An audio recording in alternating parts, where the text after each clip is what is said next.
অন্তর্বর্তী সরকারের প্রধান উপদেষ্টা ঘোষিত জাতীয় নির্বাচন হওয়ার কথা চলতি বছরের ডিসেম্বর অথবা আগামী বছরের জুনের মধ্যে। এদিকে রাজনীতির মাঠ থেকে শুরু করে সামাজিক যোগাযোগ মাধ্যমে গুঞ্জন ছড়িয়েছে নির্বাচন হবে, তবে সেটা হ্যাঁ না ভোটের।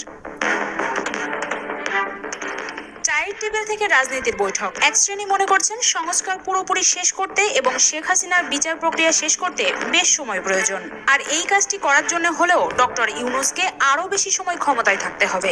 গুঞ্জন জোরালো হচ্ছে, কোনো না কোনো উপায়ে একটি মহল ডক্টর ইউনূসের মেয়াদকে দীর্ঘায়িত করতে চায়। তবে এই প্রক্রিয়ায় জনগণের রায় প্রয়োজন বলে ঘোষিত সময়েই নির্বাচনের ব্যবস্থা করা হবে, তবে সেটা হ্যাঁ না ভোট।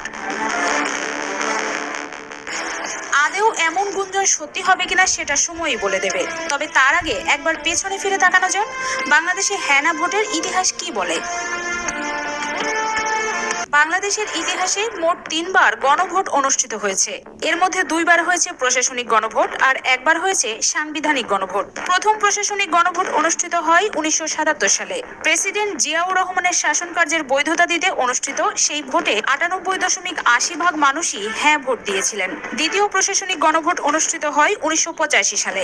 এরশাদের সমর্থন যাচাইয়ের লক্ষ্যে হ্যাঁ না ভোট করা হয়, যার ফলাফল ছিল 94.14% হ্যাঁ। তৃতীয়টি ছিল সাংবিধানিক গণভোট। 1991 সালে সংবিধানের দ্বাদশ সংশোধনী আইন প্রস্তাবের এই ভোটে 84.38% হ্যাঁ ভোট পড়ে। অনেকটা হঠাৎ করেই সেই হ্যাঁ না ভোট আবারও আলোচনায় আসছে, আর এই আলোচনা গুঞ্জনের ডালপালা মেলতে শুরু করেছে অন্তর্বর্তী সরকারের চীন সফর থেকে ফিরে আসার পর। কিছুদিন আগে বৈষম্য বিরোধী ছাত্র আন্দোলন ও নতুন রাজনৈতিক দল এনসিপির নেতা সার্জিস আলম মন্তব্য করেছিলেন ডক্টর ইউনূসকে আরো 5 বছর ক্ষমতায় থাকা উচিত। এই ছাত্রদের অনুরোধেই প্রধান উপদেষ্টা হতে রাজি হয়েছিলেন অন্তর্বর্তী সরকার প্রধান। এত দীর্ঘ সময় ক্ষমতায় থাকতে হলেও নির্বাচন প্রয়োজন। সার্জিস, নাহিদ, হাসনাত সমর্থকরা এই ফর্মুলার কথা আসতেই হ্যাঁ না ভোটের কান কথা শুরু হয়।